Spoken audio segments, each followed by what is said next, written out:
Good morning, fans.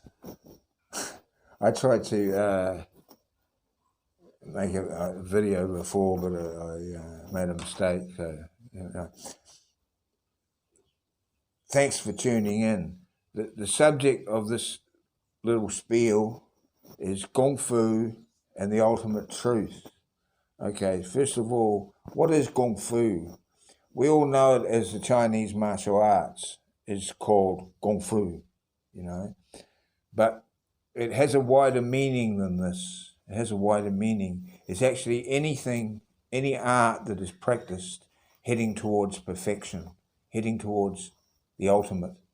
So, like a virtuoso musician, he's very close to the ultimate. He might perform a piece and we think it's perfect, but he knows, oh no, I made a bit of a mistake there, because he's heading towards, he's trying to get better, like an artist too. An artist, we're all not just these high level things. It could be just a house painter or anything, a worker of any kind. You're always trying to do things better. It's like me now. To do this, a person should maintain themselves open and calm.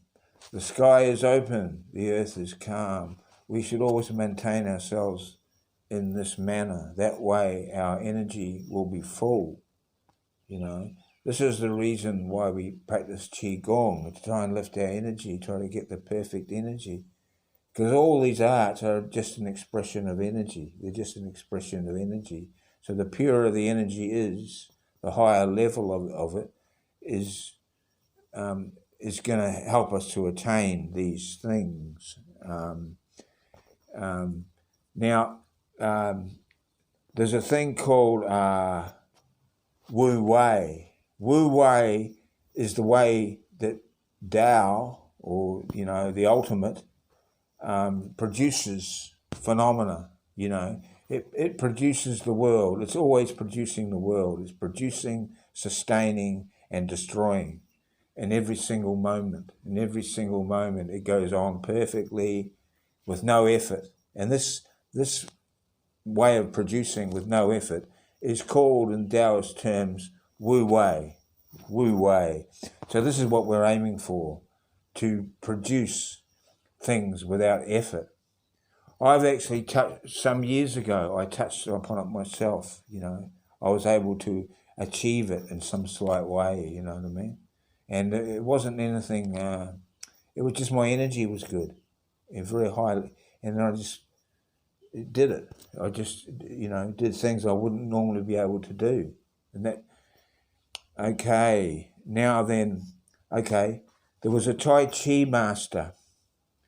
A great Tai Chi master, an older fella in China, and one of his students, probably a Westerner, asked him, what's it like to do Tai Chi perfectly? And this gave him pause for thought. He'd never thought of it like that, thought, perfectly, And then he must have realised, well, I'm not doing it perfectly. So his answer was, when I was a young man in my prime, I thought I was doing it perfectly, for an amount of time. So there's the master practicing all his life and still hasn't got to the depths of it. Because these things in the Chinese culture, they're so deep. They spring from Tao. And as you progress into it, it gets deeper and deeper until you get to Tao. So you got to keep going deeper and deeper until you get to the ultimate, right? Now, the Chinese, there's no name for this thing called Tao. There's really no name for it. Lao Tzu coined the name Tao, which I find very appropriate. It seems to sum it up, but it cannot be named. It's beyond names. It's beyond anything of human conception, right? So, but we need something to handle it with, so we use the word Tao. And like, it's not God. God is a personality. God is the ultimate deity, you see. It's a person. It's a personage. He's a personage. He, she, whatever, is a personage. This is not a personage. This is like an energy. So, because every personality had to spring from somewhere. It had to come from somewhere. So that's what it comes from, this energy, right? In Sanatana Dharma, Hinduism, they call it Parabrahman, that which is beyond God. Tao is called Parabrahman, that which is beyond God. So all these ancient beliefs, they have this understanding too, you know. Now then, how did it originate? How did it's the ultimate truth. So it never originated, it always was and always will be, you know. However, the Chinese people have known of this forever, you know. It's given them a template on how to achieve everything that they have, like the Kung Fu. It's given them a template to achieve, yeah. It's given them the right, it's like having a roadmap or a map, you know. If you've got a map, you've got some idea where you're going. But if you haven't got a map, you're all over the place. This is what science is today. They've got no map. So they're lost, really. They're just stumbling along, you know. They find this and they find that. They're gradually getting a handle on it, you know. But they haven't got a template. They still haven't got a template. And they probably never will get a template the way they're going. So how did Tao originate in the world? Well, according to Master Ni Hua Jing, he said that the highest divine beings are called Xians. They are pure yang energy, pure yang. This is our journey to become from half yin, half yang, half solidity, half spirit, to become pure spirit, to become pure yang, and then we become a Xian of different level. That depends on our achievement, right? So these Xians came down to populate the earth, long ago, aeons ago. They came down to populate the earth. But what happened is, this is one story. It might not be correct, you know, but it's one story, right? So they come down to populate the earth, and after a while, they noticed that their fellow Xians were starting to degenerate, slip down from their high status. Because what happens is, when the spirit comes in contact with material, it tends to drag the spirit down, you know, and they noticed this, and they were concerned of it. So they developed these arts to bring their fellow Xians back to their full status, right? And then when they kept this on the high mountains of China, because they wanted it away from they didn't want everything to sink down, so they kept it on the high. That's where it's kept.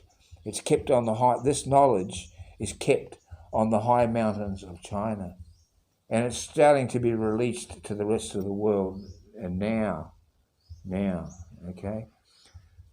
So now, whenever we're doing something, we should use our intuition. We have this faculty of intuition, but it has, because we always follow the rote system, you know, it's like looking for something, looking from the, maybe we're going to find something by the alphabetical order. So we A, B, C, D, E, F, G, H, M, whatever you're looking for, you find it like that way. But the intuitive way is just to open the book. It's just to go straight. This is intuition, right? So to get this, you have to be open, completely open in your thinking, and very calm, right? And then ideas will come to you. You know, you've got to be able to twig the subtle meaning. That's what I do when I'm here now. You know, I cook food for myself, but I get different, you know, I'll do it like that. What I'll do like that, and then I just think, oh no, I'll do it. There's another way, you know, and I work around like that. trying to use intuition, you know. Now, another thing about intuition is whatever happens, I will talk some more about this. There's a thing called the divine, the universal energy web. The universal energy web. Everything in the whole universe is connected through energy, you know. So if something happens over here, it vibrates to me here, and if I'm sensitive enough, I can understand it, right? I can understand. I can pick it up what it is. You see. So this is present. Present. Something happens over there. I can feel something, you know. Also the past, something happens in the past, it vibrates into the present. But what people don't know is that also the future vibrates into the present. The future vibrates into the present. So this is the way you're able to protect yourself, because something will happen. Something will happen. I'll give you an example. There was a Chinese family living in France, and their daughter had to go and back to China to study, right?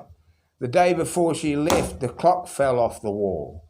The clock fell off the wall. And the mother said straight away, oh, it's a bad omen. It's a bad omen. She should not go. But the father says, come on, we're in the Western world. Now, we don't believe in that, you know, old wives' tale, mumbo jumbo. She's going. So she caught the plane crashed. So this is an example of it, you see, if you're sensitive to it.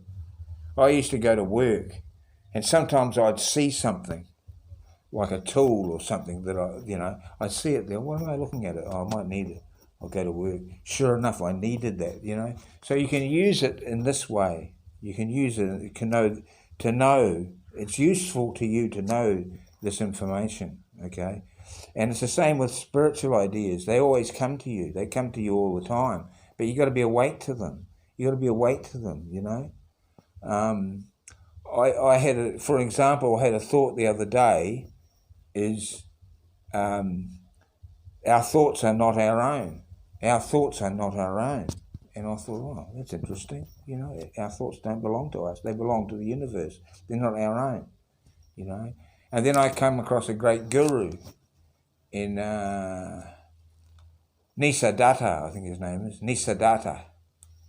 And he said, your thoughts are not your own. This is what happens is, these ideas come to you. I got my holy books here. I look in I get confirmation. It's almost 100% that the thoughts come to me are correct, you know. He said your thoughts are not your own. That's what Nisargadatta said. And then he said something interesting. He says, okay, if you think your thoughts are your own, can you tell me what the next thought is going to be? Okay. Thank you for listening. Sawadee krap.